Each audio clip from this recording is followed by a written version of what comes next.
De retour dans le Tennis Football Show, donc on va parler football maintenant, et donc on va parler des retours des demi-finales d'abord de Ligue des Champions. Donc avec un Liverpool encore flamboyant au niveau de l'attaque, hein, ils ont fait encore un match exceptionnel au niveau de l'attaque, mais aussi beaucoup d'erreurs défensives, et du coup la Roma y a cru, et quel match de la Roma encore qui a eu une tonne d'occasions. Ils auraient pu faire mieux, hein, ils n'étaient pas si loin que ça. Alors, à un but au final. Tout à fait, au final, un but. Donc ils sont pas passés loin. Donc Liverpool, quand même, qui montre qu'offensivement il y a quelque chose. C'est vraiment énorme. Le trio d'attaque. Avec Mané qui avait fait un match exceptionnel. Et donc après, on a eu le Real qui a toujours été, comme d'habitude, super réaliste et avantagé. Quelques erreurs d'arbitrage en leur faveur toujours. Donc le Bayern peut être déçu, et le Bayern, alors il y a vraiment une bête noire, c'est que ça fait 5 fois d'affilée qu'ils se font éliminer par un club espagnol. C'est ça. Par un club espagnol, donc eux ils doivent avoir marre des clubs espagnols, je pense. Et puis après on a eu la Ligue Europa, et donc l'Olympique de Marseille, donc qui s'est qualifié difficilement. Mais tu vois, en qualité de jeu par rapport aux Ligues des Champions, c'était pas les mêmes baissé d'un cran.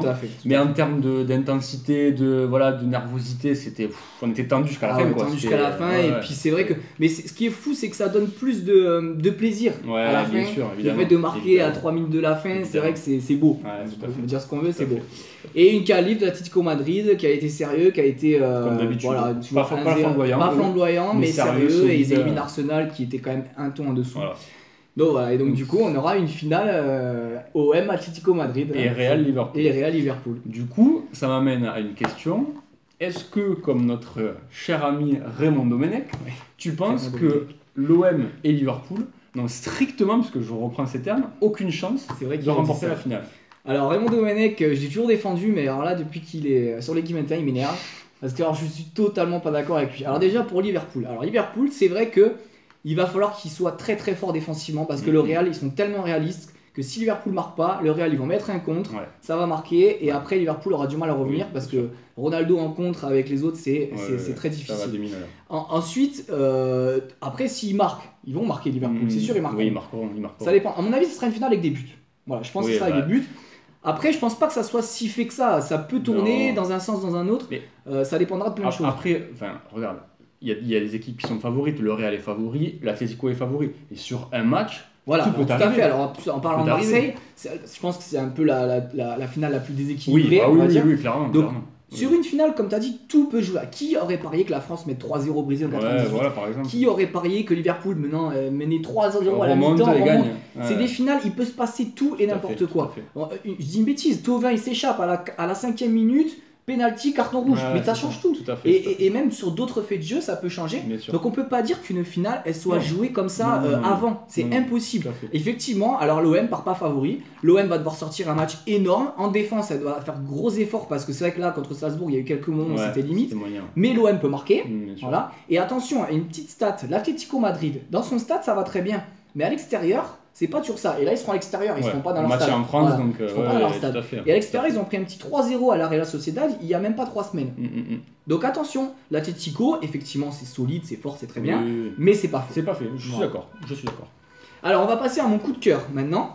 Alors, mon coup de cœur, c'est pour les clubs français en Coupe d'Europe. Alors, effectivement, c'est seulement sur les 2 dernières saisons, on va dire ça. Oui. Il y a eu 3 clubs français en demi-finale. Et il n'y a pas le PSG. Et il n'y a pas le PSG en plus parmi ces 3-là. Mais c'est quand même pas mal. Et par rapport aux autres années, c'est même beaucoup mieux.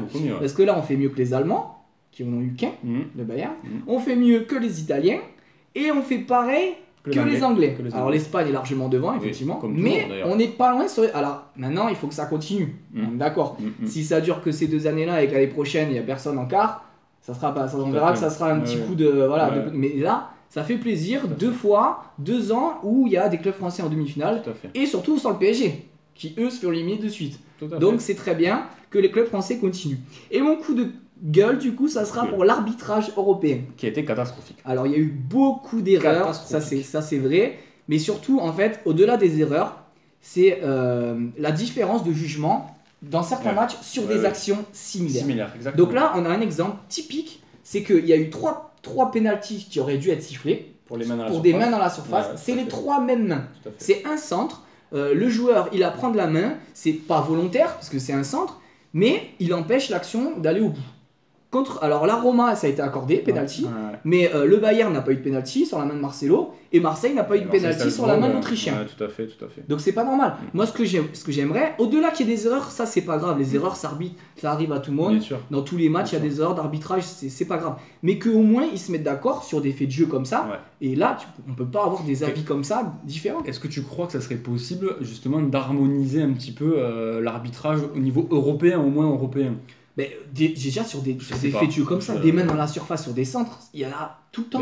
Donc au moins qu'on se dise d'accord, il y a pénalty, pas pénalty. Exactement. Et qu'on sache. Là, 3 demi-finales, 3 faits de jeu similaires, presque 3 différents. 3 réactions différentes de l'arbitre. Donc ça c'est pas normal. Voilà.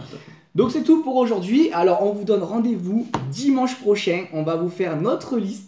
En avant-première, voilà. La liste des 23. La nôtre, celle qu'on pense. Alors la mienne, celle de Seb, donc elles seront pas pareilles. Et on vous invitera à réagir. À bientôt les amis et bonne semaine. Allez, salut, ciao.